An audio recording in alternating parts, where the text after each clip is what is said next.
आज की वीडियो में मैं आपको सीटिंग अरेंजमेंट का पार्ट 3 करवाऊंगा। जिसने पहले 2 पार्ट नहीं देखे, डिस्क्रिप्शन में मैं लिंक दे दूंगा, वहां से आप चेक कर लीजिए, क्योंकि उसमें मैंने कुछ बेसिक सी चीज़ें बताई है सीटिंग अरेंजमेंट से रिलेटेड, जो आपके क्वेश्चन करने में कुछ मदद कर सकती है। और ये सीरीज़ है हिमाचल प्रदेश पुलिस के लिए, SSC GD और IBPS बैंक एग्ज़ाम के लिए। तो शुरू करते हैं। आज जो मैं आपको करवाऊँगा वो होगा लाइन बेस्ड सीटिंग अरेंजमेंट। एक पंक्ति दी जाती है, उसमें आपको व्यक्तियों को बिठाना होता है। आपने क्वेश्चन को ध्यान से देखना है कि क्वेश्चन में क्या कहा गया है, क्योंकि जब पंक्ति में व्यक्तियों को बिठाते हैं तो क्वेश्चन में दिया होता है कि उनका मुंह उत्तर की ओर है, या फिर क्वेश्चन में दिया हो सकता है कि उनका मुंह दक्षिण की ओर है, या फिर क्वेश्चन में कई बार ये भी दिया होता है कि वो कुछ व्यक्ति उत्तर की ओर देख रहे हैं, कुछ दक्षिण की ओर देख रहे हैं। और आपको ये पता होगा कि जब व्यक्ति उत्तर दिशा की ओर देखता है तो उसका लेफ़्ट हिस्सा ये और राइट ये होता है। राइट को हिंदी में दाहिना कहते हैं, दायां कहते हैं, और लेफ़्ट को हिंदी में बायां कहते हैं। और जब व्यक्ति दक्षिण दिशा की ओर देखता है तो उसका राइट यहाँ और लेफ़्ट यहाँ चला जाता है, ये उल्टे हो जाते हैं। तो चलिए क्वेश्चन शुरू करते हैं। हाँ, एक और बात, कई बार जो पंक्ति बेस्ड जो सीटिंग अरेंजमेंट होती है वो द्विपंक्ति बेस्ड भी हो सकती है, कि 2 पंक्तियाँ दी जाती है। कुछ व्यक्ति ऊपर बैठे होते हैं, कुछ व्यक्ति नीचे बैठे होते हैं। जो ऊपर बैठे होते हैं वो दक्षिण दिशा की ओर देख रहे होते हैं, और जो नीचे बैठे होते हैं वो उत्तर दिशा की ओर देख रहे होते हैं। ये थे कुछ इंपॉर्टेंट बातें जो मैं आपको शुरू में बताना चाहता था। अब बात करते हैं क्वेश्चन की। तो पहला क्वेश्चन यहाँ कहा गया है कि ABC XY और Z एक सीधी पंक्ति में उत्तर दिशा की ओर बैठे हैं। ये बात आपने ध्यान रखनी है। क्वेश्चन की शुरुआत हमेशा यहाँ से शुरू होगी कि यहाँ किस दिशा की ओर बैठे हैं। इन्होंने कहा है कि एक पंक्ति है, उत्तर दिशा की ओर व्यक्ति देख रहे हैं। मैंने आपको बताया है कि उत्तर दिशा में लेफ़्ट यहाँ, राइट यहाँ चला जाता है।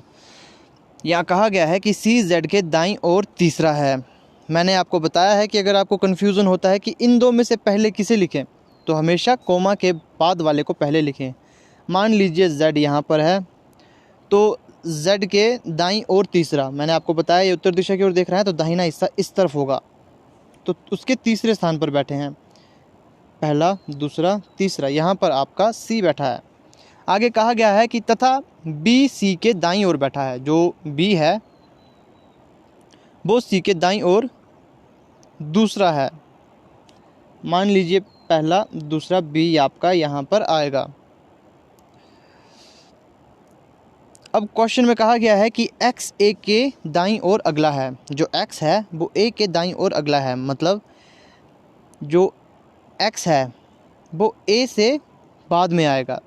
तो यहाँ पर जगह बचती है केवल यहीं, यहाँ पर A आएगा तो X यहाँ आ सकता है। एक जगह बचती है, ये बचती है Y की। अब देखते हैं क्वेश्चन क्या पूछा गया है। क्वेश्चन पूछा गया है कि निम्नलिखित व्यक्तियों के जोड़े में कौन सा जोड़ा पंक्ति के मध्य में बैठा है। तो सबसे पहले हम इनके जोड़े बनाते हैं। तो यहाँ 2-2 के जोड़े बनेंगे और इन 2 के। तो मध्य में जो बैठा है वो है X और C। तो इसका जो राइट आंसर होगा वो होगा X और C बैठे हैं मध्य में। ये बहुत बेसिक लेवल का क्वेश्चन है। तो अब हम थोड़े से एडवांस लेवल की ओर बढ़ते हैं। यहाँ कहा गया है कि 8 मित्र हैं, C D E F L M N तथा O एक सीधी पंक्ति में बैठे हैं, परंतु आवश्यक नहीं है कि इसी क्रम में। उनमें से कुछ का मुंह उत्तर की ओर है, कुछ दक्षिण की ओर है। ये है वो क्वेश्चन जो आपको अक्सर एग्जाम में कंफ्यूज करेगा। यहाँ कुछ व्यक्ति एक पंक्ति में कुछ उत्तर की ओर देख रहे हैं, कुछ दक्षिण की ओर देख रहे हैं। अगर आपके बेसिक क्लियर होंगे तो ये क्वेश्चन बहुत आसान लगेंगे आपको। अगर आप रेगुलर प्रैक्टिस करेंगे तो ये बहुत आसान से क्वेश्चन होते हैं। तो चलिए शुरू करते हैं, इन क्वेश्चन को करते हैं। तो दिए गए कंडीशन के अनुसार यहाँ कहा गया है कि M के दाएं केवल 3 व्यक्ति बैठे हैं। मान लीजिए M आपका यहाँ है तो इसके दाएं 3 व्यक्ति बैठे हैं। अब क्वेश्चन में कहा गया था कि कुछ व्यक्ति उत्तर को देख रहे हैं, कुछ दक्षिण को। M के बारे में नहीं बताया है कि ये उत्तर की ओर देख रहा है कि दक्षिण की ओर देख रहा है। तो हम यहाँ पर 2 पॉसिबिलिटीज़ लेके चलेंगे। पहली, तो ये उत्तर की ओर देख रहा है तो इसका दाहिना ओर इस तरफ होगा, और यहाँ पर केवल 3 व्यक्ति बैठे हैं, और पंक्ति में कुल है 8 व्यक्ति, तो मतलब 4 व्यक्ति इसके बाहिने साइड बैठे हैं। तो एक और हम यहाँ पर कंडीशन लेंगे। यहाँ कहा गया है कि M को हम मानते हैं कि वो दक्षिण दिशा की ओर देख रहा है, तो उसका दाहिना इस तरफ होगा। तो 3 व्यक्ति यहाँ बैठे हैं, और बाकी के जो 4 व्यक्ति हैं वो उसके बाहिने साइड यहाँ पर बैठे हैं। क्वेश्चन में कहा गया है कि M के बाएं दूसरे स्थान पर E बैठा है। तो यहाँ करते हैं, तो इसके M के बाईं ओर E बैठा है। एम के बाईं ओर ई बैठा है दूसरे स्थान पर, तो मतलब ई हमारा यहाँ पर आएगा और यहाँ पर दक्षिण दिशा की ओर देख रहा है, तो पहला दूसरा यहाँ पर हमारा ई आएगा। ओ के दाएं तीसरे स्थान पर एफ बैठा है। ओ एम का निकटतम पड़ोसी नहीं है। अब यहाँ पर क्वेश्चन में जो ध्यान रखने वाली बात है, यहाँ कहा गया है कि ओ के दाएं तीसरे स्थान पर एफ बैठा है। जहाँ ओ बैठा होगा उसके दाएं तीसरे स्थान पर एफ बैठा है, लेकिन यहाँ पर दिया है आगे वाली लाइनों में कि ओ एम का निकटतम पड़ोसी नहीं है। इसका मतलब ये साफ होता है कि ओ हमारा यहाँ नहीं आएगा और यहाँ भी नहीं आएगा। ओ हमारा यहाँ नहीं आएगा। पंक्ति के किसी भी छोर में ओ नहीं बैठा है। तो मैं आपको फिर से बताता हूँ, ना ओ हमारा यहाँ आएगा ना हमारा ओ यहाँ आएगा। यहाँ हमारा ओ नहीं आ सकता है। तो जगह बचती है एक, तो ये बचती है ओ के लिए। अगर यहाँ बिठाते हैं ओ को, तो यहाँ कहा गया है कि ओ के दाएं तीसरा, अगर दाएं ये उत्तर दिशा की ओर देख रहा है तो इसके दाएं तीसरा होगा, पहला दूसरा तीसरा यहाँ पर। और यहाँ पर कहा गया है एफ बैठा है, तो यहाँ पर एफ बैठा है मान लीजिए, तो ये बैठ रहा है यहाँ पर। अगर हम ओ को यहाँ बिठाते हैं, अगर ओ को यहाँ बिठाते हैं और ये उत्तर दिशा की ओर देख रहा है, तो दाहिने हिस्से की ओर तो यह क्वेश्चन बनता नहीं। अगर ये नीचे की ओर दक्षिण दिशा की ओर देख रहा है, तो दाहिने स्थान पर पहला दूसरा तीसरा, तीसरे स्थान पर एम बैठा है, तो मतलब ये कंडीशन यहाँ पर फुलफिल नहीं होगी। तो ओ का मतलब जो क्लियर जो जगह है वो ओ हमारा यहाँ पर बैठा है और ओ देख रहा है उत्तर दिशा की ओर, तो तीसरे नंबर पर जो कि है पहला दूसरा तीसरा, यहाँ पर हमारा एफ आ जाएगा। तो ये कंडीशन यहाँ बैठ रही है। यहाँ पर भी हम यही रूल फॉलो करते हैं। यहाँ पर भी ओ हमारा यहाँ नहीं आ सकता, यहाँ नहीं आएगा, यहाँ नहीं आएगा, यहाँ नहीं आएगा। तो जगह बचती है ओ के लिए केवल यहाँ पर। तो चलिए इसे यहाँ पर फुलफ़िल करते हैं। ओ हमारा यहाँ पर है और अगर ये उत्तर दिशा की ओर देखेगा तो दाहिनी ओर कोई जगह बचती ही नहीं। तो ये देख रहा है दक्षिण की ओर, दक्षिण दिशा की ओर और तीसरे स्थान पर, तो मतलब एफ हमारा जो है वो यहाँ आ जाएगा। अब आगे जो क्वेश्चन में कहा गया है, ओ के दोनों निकटतम पड़ोसियों का मुंह दक्षिण दिशा की ओर है। मतलब जो यहाँ पर व्यक्ति बैठेंगे, जो ओ के पड़ोसी होंगे, वो दक्षिण दिशा की ओर देख रहे होंगे। तो ये भी क्लियर हो चुका है, लेकिन अभी हमें पता नहीं है यहाँ पर कौन बैठा है। तो हम यहाँ पर निशान डाल देते हैं। जो ये है वो दक्षिण दिशा की ओर देखेंगे, दक्षिण दिशा की ओर। यहाँ पर भी हम इन्हें दक्षिण दिशा की ओर मार्क करके रखेंगे।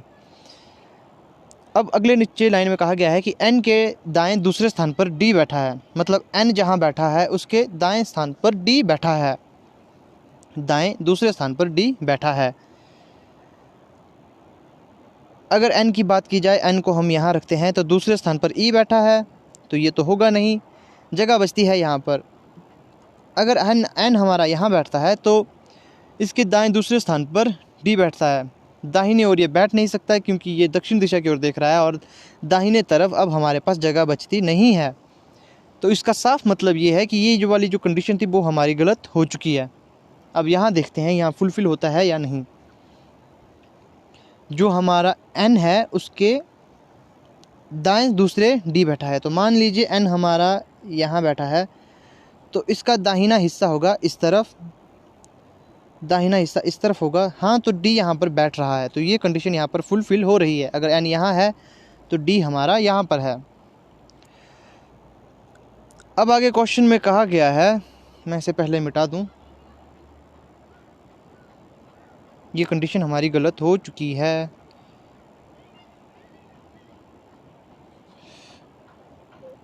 ये हमारा डी है, ये हमारा एन है। तो अब यहाँ कहा गया है कि एम तथा डी के बीच उतने ही व्यक्ति बैठे हैं जितने एम तथा एल के बीच में बैठे हैं। ध्यान रखने वाली बात है कि एम और डी के बीच में उतने ही व्यक्ति बैठे हैं जितने एम और एल के बीच में बैठे हैं। तो मतलब ये बराबर होगा इसके, जितने व्यक्ति यहाँ बैठे हैं उतने ही यहाँ पर बैठे हैं। तो देखते हैं यहाँ पर कितने व्यक्ति बैठे हैं। एम और डी के बीच में बैठे हैं यहाँ पर ओ और एन, मतलब 2 व्यक्ति बैठे हैं। तो एल और एम के बीच में भी 2 व्यक्ति बैठेंगे, मतलब ये 2 बैठेंगे, तो एल हमारा यहाँ पर आ जाएगा। तो एल की जगह भी फिक्स हो चुकी है। अब आगे क्वेश्चन में पूछा गया है कि एफ के निकटतम पड़ोसियों का मुख विपरीत दिशा की ओर है। जो एफ के पड़ोसी हैं एम और एन, इनका जो मुंह है वो विपरीत दिशा की ओर है। जैसे एम यहाँ पर दक्षिण की ओर देख रहा है तो ई हमारा उत्तर की ओर देखेगा, ये एक दूसरे के विपरीत बैठे हैं, तो ये भी हो गया। एल तथा एफ का मुख सी के विपरीत दिशा की ओर बैठा है। सी के लिए एक ही जगह बचती है जो कि है यहाँ पर। यहाँ कहा गया है कि एल तथा एफ का मुख, जो ये एल है और ये जो एफ है, इनका मुंह जो है वो सी के विपरीत दिशा की ओर बैठा है और हमें ये पता नहीं है कि ये किस तरफ देख रहा है, सी हमारा किस तरफ देख रहा है। तो नीचे वाली लाइन को देखते हैं कि पंक्ति के छोरों में बैठे व्यक्तियों का मुख विपरीत दिशा की ओर है। विपरीत दिशा का मतलब अगर डी हमारा दक्षिण की ओर देख रहा है तो सी हमारा उत्तर की ओर देख रहा होगा। अब इस लाइन को देखते हैं ध्यान से कि एल तथा एफ का मुख सी के विपरीत दिशा की ओर है। अगर सी हमारा उत्तर की ओर देख रहा है तो एल और एफ हमारा इसके ऑपोजिट देख रहा है, मतलब वो दक्षिण दिशा की ओर देख रहा है। तो ये हो चुका है पूरा क्वेश्चन सॉल्व। मैं यहाँ पर ढंग से लिखता हूँ। डी हमारा दक्षिण दिशा की ओर देख रहा है, ओ हमारा उत्तर दिशा की ओर देख रहा है, एन हमारा दक्षिण दिशा की ओर देख रहा है, एम जो है वो भी दक्षिण दिशा की ओर देख रहा है, एफ हमारा दक्षिण दिशा की ओर देख रहा है, ई हमारा जो है वो उत्तर दिशा की ओर देख रहा है, एल भी दक्षिण दिशा की ओर देख रहा है, सी है वो उत्तर दिशा की ओर देख रहा है। तो ये है क्वेश्चन का आंसर।